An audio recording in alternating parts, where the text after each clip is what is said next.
Meus amados, segundo o livro das Crônicas, capítulo 20, versículo 12, quem achou, diga amém. Diz assim: Ah, nosso Deus, porventura não os julgará? Porque em nós não há força perante esta grande multidão que vem contra nós, e não sabemos o que faremos. Porém, os nossos olhos estão postos em Ti. Amém? Se você puder permanecer com a sua Bíblia aberta neste texto, eu lhe agradeço. Meus amados, eu queria, baseado não só neste versículo, mas no contexto deste versículo, trazer uma reflexão subordinando-a ao tema confiando em Deus em tempos de luta. Confiando em Deus em tempos de luta. Todos nós temos lutas. Todos nós experimentamos adversidades. Todos nós passamos por pelejas e batalhas ao longo da nossa jornada de fé. E diante destas lutas, nós encontraremos apenas dois tipos de pessoas: aqueles que diante delas recuam, aqueles que diante delas sucumbem, aqueles que diante delas desistem, aqueles que diante delas fraquejam, e aqueles que diante delas confiam no amor de Deus. Aqueles que diante delas confiam na benignidade de Deus. Aqueles que diante delas confiam no amparo, no socorro, na providência de Deus. Eu não sei qual é a pessoa que você é diante das suas adversidades. Aquela que recua e se frustra, ou aquela que tem já maturidade espiritual para com paciência aguardar o tempo de Deus agir em seu favor. Mas eu queria ilustrar esse tema a partir deste texto. Este texto que nos ensina algumas lições sobre como lidarmos com as adversidades que contra nós vêm. Quando nós lemos este texto, nós vemos que Jerusalém, capital de Judá, governada por um rei chamado Josafá, havia sido cercada pelos inimigos moabitas. E a posição deste rei e a posição dos súditos deste reino diante de Deus dai-nos algumas lições, as quais eu quero aplicar à nossa fé aqui nesta noite. Mas antes eu queria trazer um contexto sobre este texto. Se você estudar um pouco as Escrituras, você vai ver que Josafá, ele foi o quarto rei de Judá, após a morte de Salomão. Assim que Salomão morre em 931 a.C., as 12 tribos se dividem, o reino se torna em dois: Israel como reino do norte e Judá como reino do sul. E a partir daí ambos vão seguir caminhos independentes. A partir da morte de Salomão, o quarto rei após ele é Josafá. E Josafá, ele vai ser um dos 19 reis que vão reinar em Judá em um período de 345 anos de existência. De 931 a 586 foi o período de duração do reino de Judá sob o governo de 19 reis. Este reino era de Deus. Este reino era um reino cuja nação foi escolhida para ser a menina dos olhos de Deus. Mas por causa da desobediência, por causa da rebeldia, por causa do abandono a Deus e a introdução da idolatria neste reino, este reino sucumbe diante dos seus inimigos. O que nos dá a entender que não há vida longa na ausência de Deus. Não há prosperidade longe de Deus. Não há sucesso de fato longe de Deus. Só podemos de fato desfrutar de um sucesso, de uma prosperidade permanente, quando nós entendemos que a nossa maior riqueza está fundamentada na pessoa de Deus e nos seus mandamentos. O que ama o Senhor e guarda os seus mandamentos, este é bem-aventurado e prospera em tudo quanto ele faz. Josafá começou a reinar com 35 anos de idade, e o seu reinado teve uma duração de aproximadamente 25 anos. Infelizmente, Judá, embora fosse o remanescente, porque o reino do norte já havia se apostatado, mas infelizmente, em alguns momentos, eles também seguiram o modelo do reino do norte e sempre se viam presos na idolatria. A idolatria, embora esteja conectada à veneração de imagens, sabemos que a idolatria não é o objeto em si de ouro, prata, bronze. A idolatria, ela reside no coração da pessoa. A idolatria, ela nasce quando o coração do homem rejeita dar a Deus a primazia que lhe é devida. A Bíblia nos assevera que é importantíssimo que nós venhamos amar a Deus com todo o nosso coração, com toda a nossa alma, com todo o nosso entendimento, com todas as nossas forças. A idolatria nada mais é do que quando alguma coisa ou alguém substitui a glória de Deus dentro de nosso ser. O povo, infelizmente, havia deixado de amar a Deus, de cultivar um relacionamento com Deus, para ir atrás de deuses que tinha olhos, mas não via, que tinha ouvidos, mas não ouvia, que tinha mãos, mas não salvava. Eles trocaram o verdadeiro pelo falso, o que era pelo que não era. Infelizmente, este não é um erro só deste povo. Muitos nos dias atuais, sem discernimento, inverte os valores e troca o que é santo pelo profano, o que é bom por aquilo que é mal, o que é justo pelo injusto. E quando nos falta discernimento, nos sobra pecado. Mas enquanto nós discernimos as Escrituras e buscamos conservar uma boa consciência diante de Deus, nós não somos enganados e jamais trocamos aquilo que é permanente por aquilo que é passageiro. Quem conhece a Deus não tropeça, mas firma-se na verdade.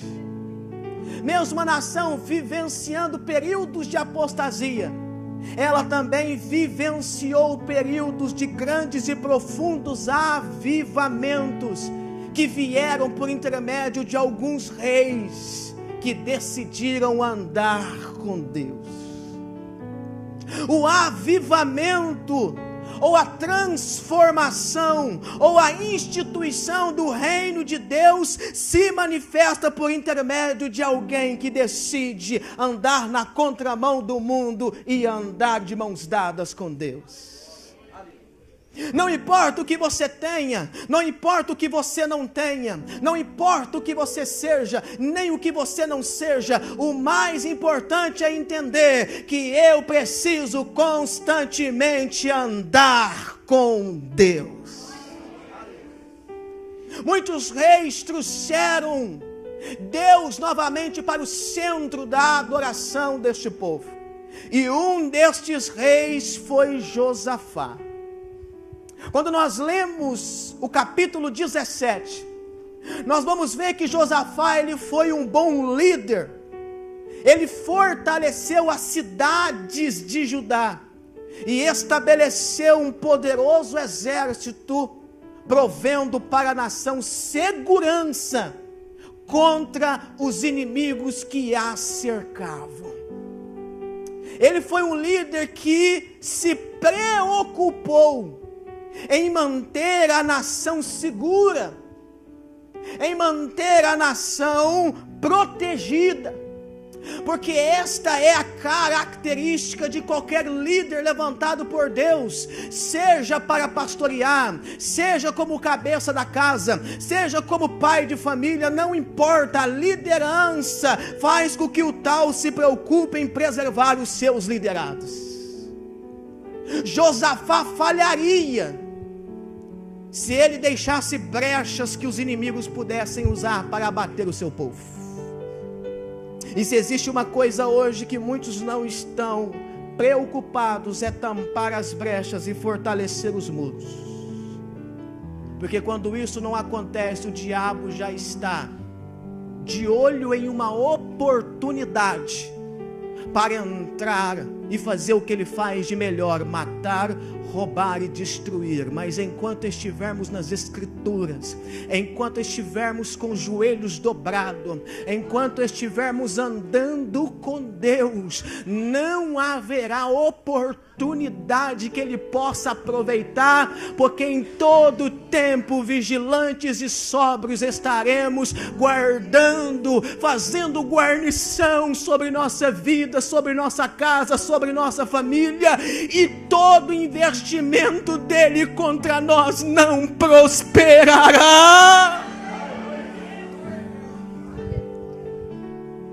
Josafá, além de proteger o seu reino, ele também fez prosperar a nação. O capítulo 17, versículo 11 a 13 diz que ele prosperou financeiramente, o reino enriqueceu, o reino ganhou status, o reino ascendeu em glória. E isto é muito importante. Nós sabemos, querido, que a verdadeira prosperidade é estar bem com Deus, sabemos disso.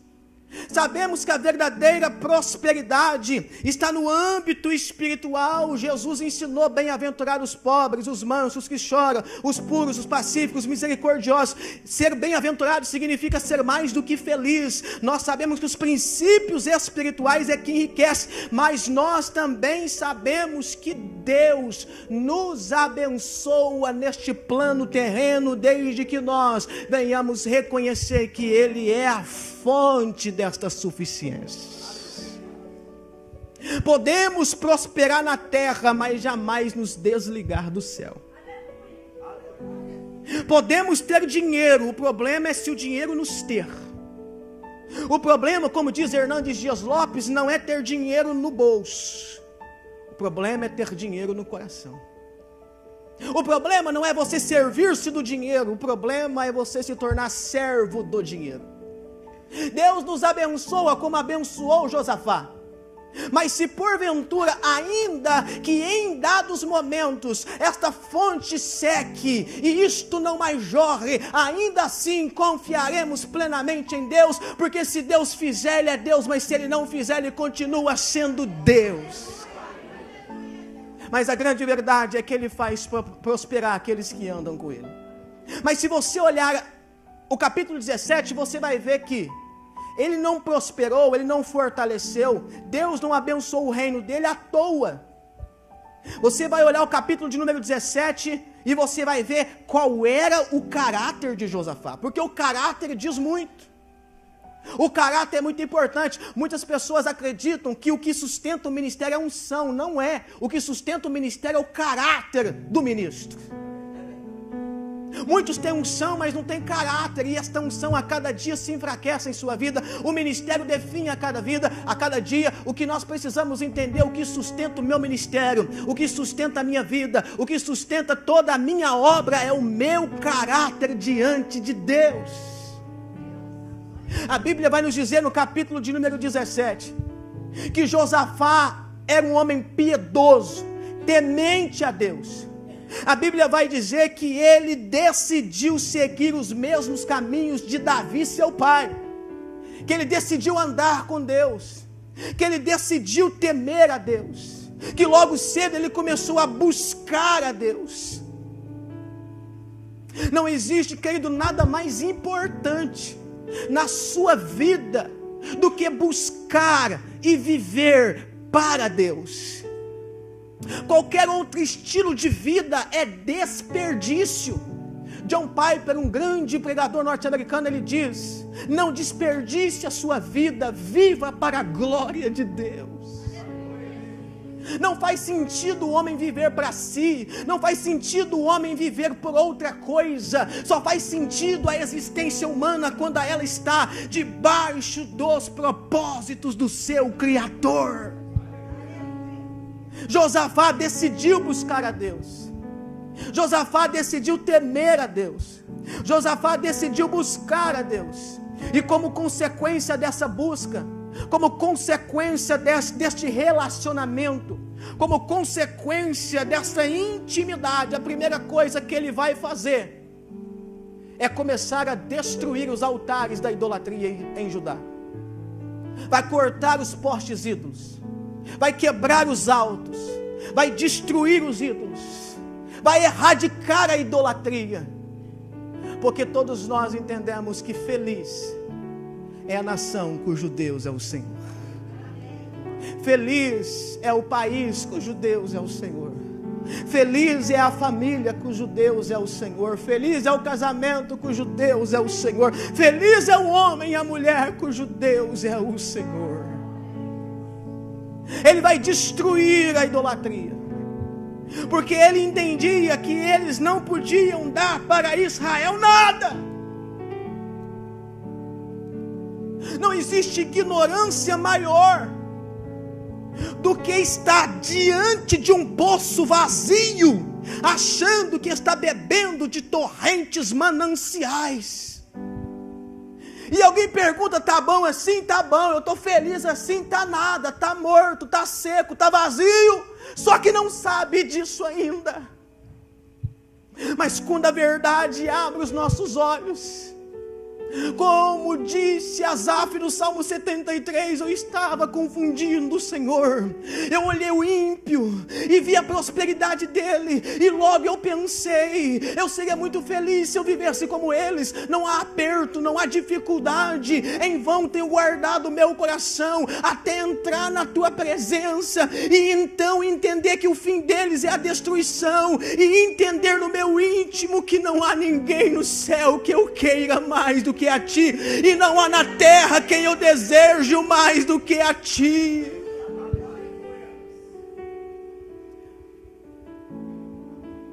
Além de destruir a idolatria,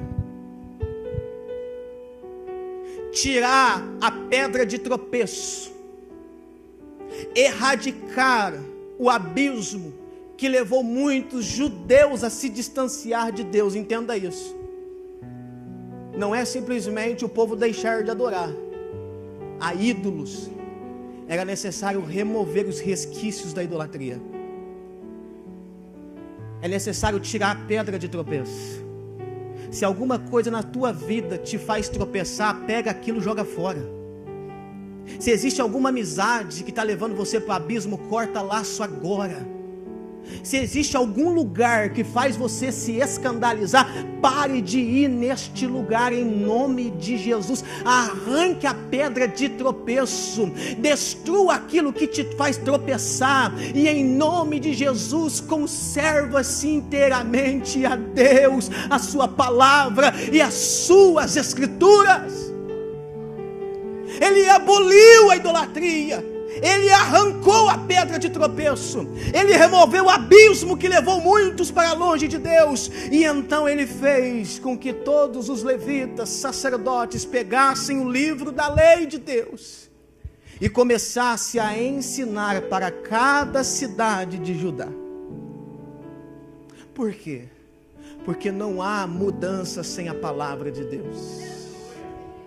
Não há revolução sem a palavra de Deus. O povo estava imergido na idolatria, precisava de uma mudança radical, precisava de algo que revolucionasse, e quebrar a idolatria não era suficiente. O povo tinha que deixar de cultuar ídolos, mas ao mesmo tempo deveria voltar a cultuar a Deus. Então ele quebra, ele arranca, ele tira os altos, ele corta os bosques, mas introduz a palavra, como diz o salmista: eu escondi a tua palavra no meu coração para não pecar contra ti. Se queremos mudança, precisamos colocar a palavra. Se queremos revolução, precisamos da palavra. Se precisamos de uma transformação radical, precisamos da palavra. É ela como uma espada de dois gumes que penetra até a divisão da alma e do espírito. Ela é a verdade que quando entra, as trevas são dissipadas. A palavra é vida, a palavra é luz, a palavra é verdade, a palavra é justiça, a palavra é eterna. A palavra de Deus é poder.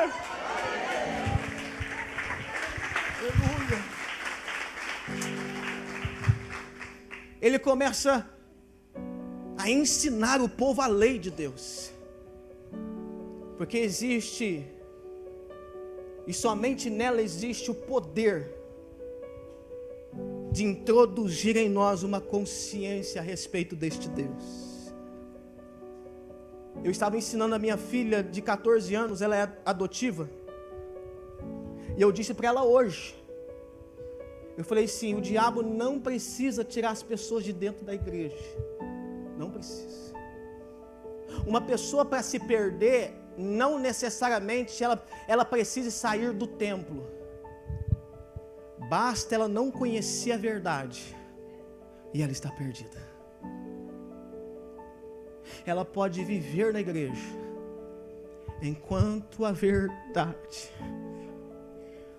não entrar dentro dela, ela ainda está subordinada ao conceito mundano. É por isso que nós estamos vendo hoje um enfraquecimento no caráter dos cristãos, porque pouco a pouco as escrituras estão perdendo o seu lugar nos cultos. Pouco a pouco o ensino vai se enfraquecendo. Existem igrejas que não têm mais reflexão da Bíblia. Eles introduzem liturgias que a Bíblia nunca ordenou, satura o povo com um monte de música e um monte de entretenimento, despede o povo eufórico, mas vazios de Deus, porque o povo precisa da palavra. Nem só de pão vive o homem, mas de toda a palavra que procede da boca de Deus. Um avivamento só vai nascer sob a presença da palavra.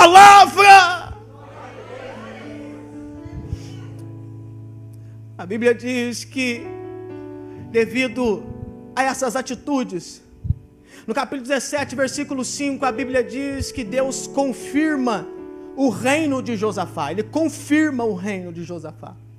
E esse confirmar é o seguinte: eu estou contigo e eu abençoo o seu reino. Meu irmão, eu posso dizer uma coisa: você pode não ter muitas coisas, você pode até não ter muito dinheiro, uma boa casa, um bom carro, status, fama, mas se você tiver a presença de Deus, se você cultivar a presença de Deus, você será mais do que bem-aventurado. Leonard Ravenhill, ele diz: o homem mais miserável que existe não é aquele que perdeu todo o seu dinheiro, não é aquele que perdeu até a sua memória, perdeu a sua saúde. O homem mais miserável que existe é aquele que perdeu a presença de Deus. Deus vai confirmar o reino de Josafá por causa da sua fidelidade. E no capítulo 17, versículo 10, a Bíblia vai dizer que o temor de Deus caiu sobre os povos, as nações vizinhas, de forma que nenhuma delas ousava se levantar e ir pelejar contra Josafá. O temor de Deus caiu, e eles sabiam que se fosse, eles sucumbiriam, porque Deus estava com Josafá. Eles sabiam que não havia ferramenta que prosperasse contra aquele reino, porque não havia em nenhum lugar um Deus tão forte, tão poderoso, um Deus que agiu tanto e demonstrou tanto o seu poder como o Deus que estava no reino de Judá. Se você tem a presença de Deus, querido, você tem aquele que é maior. Se você tem a presença de Deus, você tem a fonte que jorra muito mais do que qualquer outra fonte na terra. É por isso que nós não precisamos temer, porque maior é o que está em nós do que o que está no mundo. A Bíblia vai dizer que o reino dele prospera. Estou caminhando para o final. Só que como qualquer outro ser humano, ele comete um deslize, ele comete uma falha. Grandes homens de Deus também experimentam momentos de erro. E a Bíblia vai nos dizer, no capítulo de número 18, versículo de número 1, que o erro de Josafá foi se aliançar com Acabe. A Bíblia vai dizer que ele aparentou-se com Acabe. Acabe e Jezabel tinham uma filha chamada Atalia. E então o rei deu o seu filho em casamento com Atalia. Atalia mais tarde iria usurpar o reino, matar parte da descendência e se transformar em uma pedra de amargura para o reino de Judá. Alianças com consequências destrutivas, feitas longe da orientação de Deus. Existem alianças que você vai fazer, que vão destruir a sua vida. E isso só pode ser evitado se você buscar a orientação de Deus antes de você se unir nesta aliança. Existem uniões que você acha que vai ser boa. Existem alianças que você acha que vai ajudar. E você vai olhar e parece que vai ser tão bom que nem consultar a Deus você vai. E se porventura alguém disser para você, você já orou? Você vai dizer com pretexto, não precisa, está na cara que é de Deus. Dá para ver que é de Deus. Não tem como não ser de Deus. Até a triste realidade de você saber que você entrou numa furada. Cuidado, busque, ore, tenha discernimento para que o diabo não coloque você em uma atitude que prejudicará a sua vida. Nem tudo que parece ser de Deus é de Deus. Nem tudo que brilha é ouro. E se existe alguém que sabe manipular uma mentira e colocar ela na faceta de verdade, é o diabo. Mas enquanto nós andarmos pela palavra, ele não nos engana. Ainda que ofereça o reino para nós, e que exige de nós apenas uma atitude, como exigiu de Jesus, com discernimento, nós diremos: para trás de mim, Satanás. Porque somente a Deus eu servirei, cultuarei e adorarei. Nós não precisamos de aliança com o ímpio para prosperar, irmão. Quando eu falo aliança com o ímpio, eu estou falando de você unir-se espiritualmente, julgo desigual.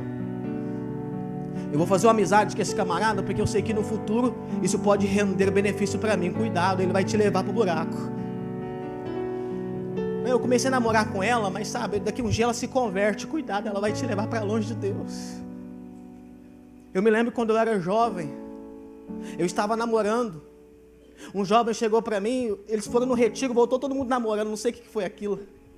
Um monte de jovem foi para o retiro, voltou todo mundo namorando. Eu falei: meu Deus, que negócio é esse? É um retiro espiritual, é um, sei lá. E nós estávamos indo para o monte, lá no Mochuara, orar. 18 anos eu tinha, e ele também, e outros meninos também, né? Pegava a bicicleta e ia todo mundo para o monte orar. Esse negócio de que jovem, irmão, só gosta de cantar, pular, gritar, isso é balela. Jovem convertido, ele gosta de orar. Jovem que conhece a Deus, ele quer a Bíblia. Jovem que conhece a Deus, ele quer culto. Jovem que não quer isso é porque nunca nasceu de novo. Ele disse assim: eu estou namorando. Eu disse: que bom. E quem é a menina? Eu disse: é uma menina aí, só falta ela se converter. Eu não quis magoar ele, mas no meu coração eu pensei: ela vai levar ele para o abismo. Porque isso não vai dar certo. Dentro de poucos meses, uma menina bonita, jovem, com um corpo todo desenhado, ela começou a incitar ele. E foi questão de tempo para ela derrubar ele. E derrubou a primeira, derrubou a segunda. E depois de algum tempo ele já não resistia mais, porque o pecado já havia engolido ele. Ficou anos fora da igreja, usando droga. Se Deus não tivesse misericórdia, porque pouco tempo agora, ele retornou. E pouco tempo ele veio para Cristo. Mas pouco faltou para o diabo ceifar a vida dele nesse curto espaço de tempo. Por quê? Fez uma aliança que não deveria fazer. Fez uma união que ele não deveria ter feito. Que poderia ter custado a alma dele. Existem alianças, meu irmão, que vão levar centenas de almas para o inferno. E a única maneira de nós não cairmos nesse laço é fazendo aliança com o que Deus aprova.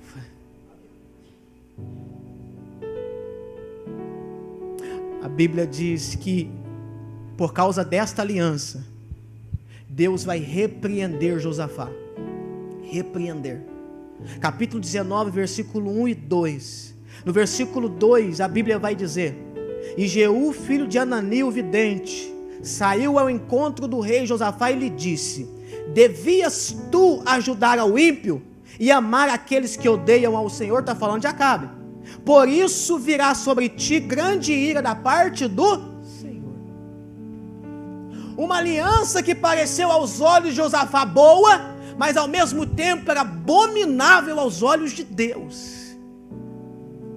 Cuidado, irmão, às vezes a nossa ótica, ela está completamente longe da ótica de Deus. Não devemos enxergar as coisas na minha ótica, na minha visão. Eu preciso entender, Senhor, qual é a sua visão para essa aliança? Qual é a sua ótica nessa situação? Me ajuda a ver como o Senhor vê. Me ajuda a enxergar como o Senhor enxerga. Porque a partir daí eu terei discernimento para agir corretamente e não trazer sobre mim a tua ira. Josafá tinha de tudo. Um reino próspero, e Deus vem a ele e diz: por que você deveria ajudar o ímpio? Porque andou com aquele que me odeia e me aborrece, por isso a ira de Deus veio sobre ele. Aí a Bíblia vai dizer no final do capítulo 19, tratando desse assunto, que depois disso, capítulo 20, versículo 1, e sucedeu que, depois disto o que? Da repreensão, veio os moabitas contra ele.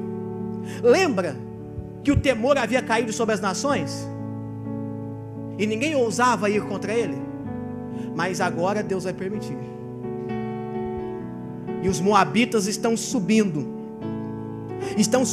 contra Josafá, por causa de uma aliança que ele fez fora da vontade de Deus. Aí o capítulo de número 20, versículos de número 1 a 13, vai mostrar, para mim encerrar minha palavra, vai mostrar os inimigos marchando contra Jerusalém, contra Josafá, contra o seu reino. Inimigos que outrora não ousava nem sequer embainhar suas espadas para ir contra Josafá, mas que agora se levantam e marcham, porque a ira de Deus está sobre Josafá. Queridos, eu posso dizer uma coisa: os homens podem irar contra você. Entre você e aquele que está irado com você, existe alguém que pode julgar a situação. Mas quando Deus está irado com você, quem te livrará da mão dele? Deus permitiu. E por que Deus permitiu? Para que Josafá se humilhasse diante dele. Sabe por que às vezes Deus permite algumas lutas?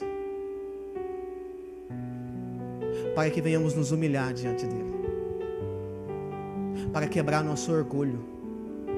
Para quebrar nossa altivez. Porque às vezes as coisas estão bem. Eu estou no trabalho, está bem. Na família está bem. Na igreja está bem. Mas internamente está faltando humildade, entrega, sinceridade, comprometimento. Aí Deus vai começar a abalar aquilo que estava bem, para chamar a sua atenção e mostrar para você que tudo que você é e tem depende dele. Para que você reconheça que tudo que você precisa está nele. Josafá não precisava de Acabe, Josafá precisava de Deus. Oh, aleluia. Eu tenho certeza que o que eu vou falar aqui agora vai servir para alguém aqui, porque eu estou sentindo a presença de Deus de forma gloriosa. Olhe para mim. Você está prestes a fazer alguma coisa com alguém, porque você no seu pensamento está dizendo que se ele não participar deste negócio, esse negócio não vai para frente. Deus está dizendo, você não precisa dele, você não precisa dela, você precisa de Deus. Você está convencido que se esta pessoa não participar nisto com você, isto que você está projetando não vai prosperar. Ei, Deus está falando com você aqui.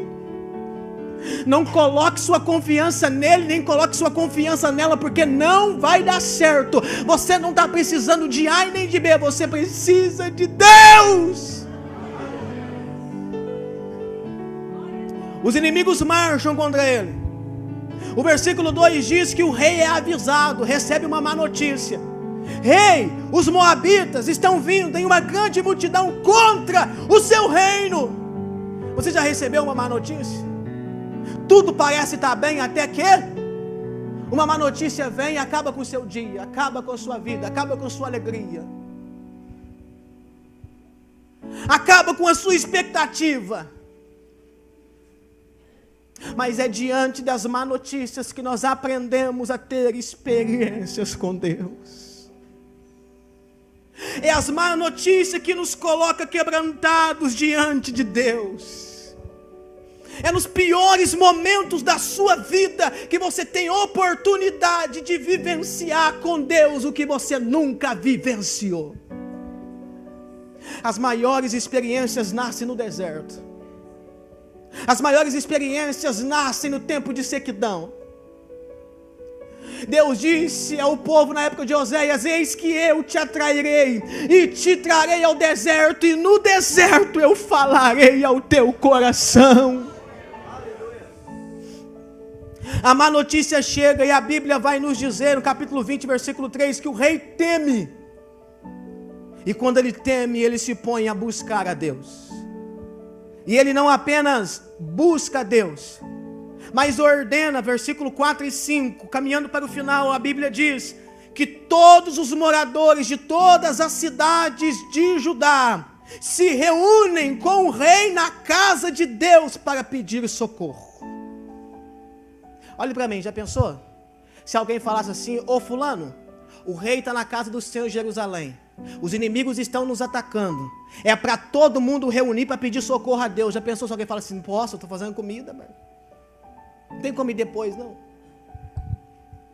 Não, eu estou arando a terra aqui, ué, não tem como eu arar a terra aqui primeiro. Sabe por quê, irmão? Quando se trata das coisas de Deus, nós precisamos entender que isso deve ter o primeiro lugar na nossa vida. Questões espirituais é questões de vida ou morte, não pode deixar para depois. Eu oro depois, eu busco depois, eu conserto depois, eu perdoo depois, eu peço perdão depois. Amanhã pode ser tarde, amanhã o inimigo não vai estar ao derredor, já vai estar na sua jugular te matando. É hoje, é agora. Larga a panela, deixa queimar o arroz, deixa a roupa para lavar. Mas eu não posso, eu preciso fazer isso, eu preciso fazer aquilo, eu preciso me atarefar com aquilo. Isso mesmo, vai enchendo a sua vida daquilo que não leva você a Deus. Vai nisso, vai trabalhando, vai se enchendo, vai buscando isso mesmo. Quando você decidir buscar Deus, já é tarde. Noé falou durante 120 anos, dilúvio está vindo, arrependa, o juízo está vindo. Ninguém deu crédito. Quando ele entrou na arca, Deus fechou pelo lado de fora. E eu acredito que em desespero alguém deve ter batido lá. E Noé não pôde fazer nada, porque Deus fechou pelo lado de fora. E a voz que poderia ouvir, embora a Bíblia não diz, e essa voz não aconteceu, mas conjecturo eu, que poderia alguém dizer: meu filho, você teve tempo. E você disse: nunca vou me atentar para isso, eu tenho que fazer isso, tenho que fazer aquilo, agora já é tarde demais. Ei, não espere amanhã. Perdoe hoje.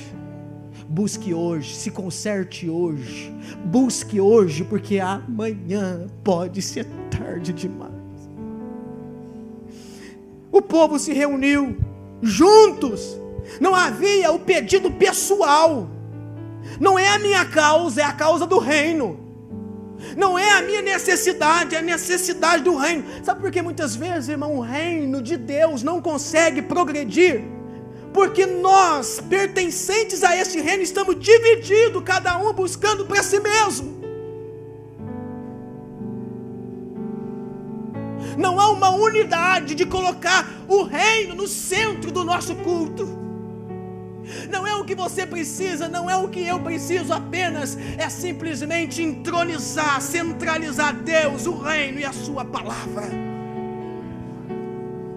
O povo centralizou Deus e começou a pedir socorro, e Josafá fez uma oração, e nesta oração ele vai reconhecer a soberania de Deus. Tu és o Deus dos céus, é o Deus da terra. Segundo, ele vai reivindicar o direito da terra, porque Deus havia dado aquela terra para eles. Terceiro, esse pedido que ele faz sobre a reivindicação da terra, ele fundamenta na palavra de Deus. Deus havia falado que aquela terra era deles, e se houvesse alguma maldade, se houvesse algum mal naquele lugar, eles se reunindo no templo e orasse, Deus os guardaria. Ele se coloca na palavra.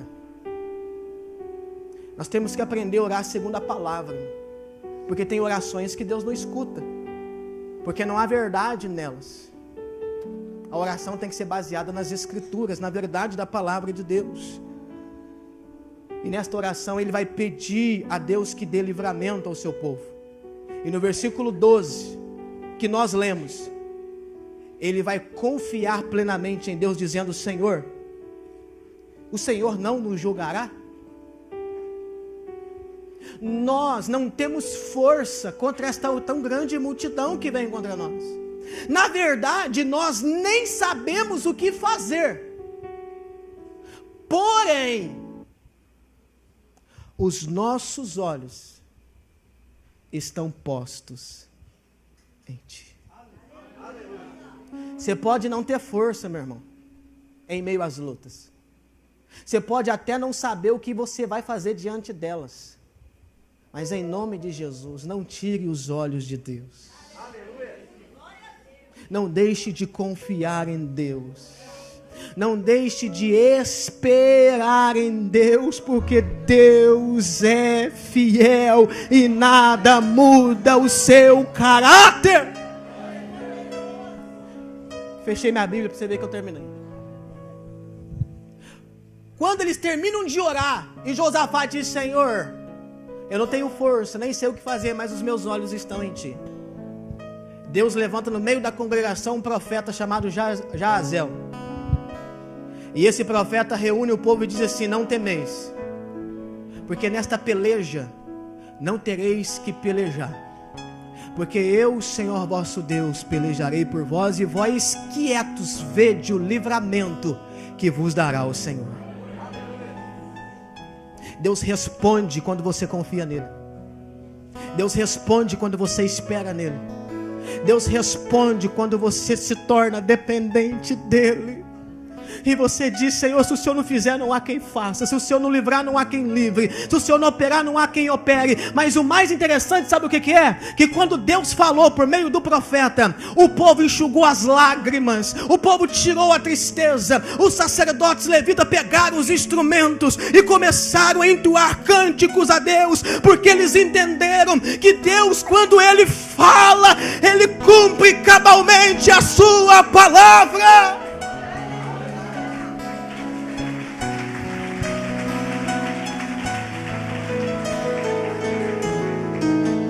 Aí você diz: não, pastor, quando Deus fizer, eu glorifico a Ele. Quando a situação mudar, eu louvo Ele. Não, querido, comece agora a cingir a sua alma, porque Deus está falando com você nesta noite. Comece a enxugar o seu pranto, comece a erguer o teu coração, porque Deus, Ele quando fala, Ele cumpre aquilo que diz. O povo não precisou ver os inimigos cair para louvá-lo. Apenas Deus falar que ia dar vitória era suficiente para eles se erguerem e adorarem a Deus. Nesta noite, querido, acredite, a palavra de Deus é suficiente para você sair desse marasmo, agarrar essa palavra, sair daqui de cabeça erguida, entendendo que em breve os inimigos irão sucumbir diante da sua vida.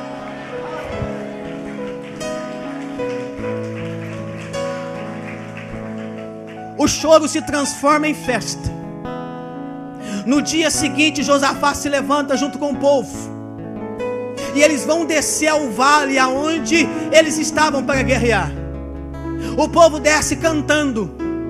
Josafá dá uma palavra, o líder dá uma palavra dizendo: olha, vede o que Deus falou, crede nos seus profetas e prosperareis. Deus disse que nos dá a vitória. Então o povo saiu, e a Bíblia vai dizer, capítulo 20, que eles desceram a batalha com cânticos, adorando. Quando chegou no campo de batalha, eles não viram ninguém. Os corpos dos seus inimigos estavam caídos, sucumbidos. Deus os confundiu, colocou uns contra os outros, e a Bíblia diz que eles durante 3 dias cataram os despojos, a riqueza do inimigo, e colocaram um nome naquele lugar. O nome é Beraca. Beraca significa bênção, bênção, bênção. O vale da sua guerra vai se transformar em um lugar de bênção, em nome de Jesus.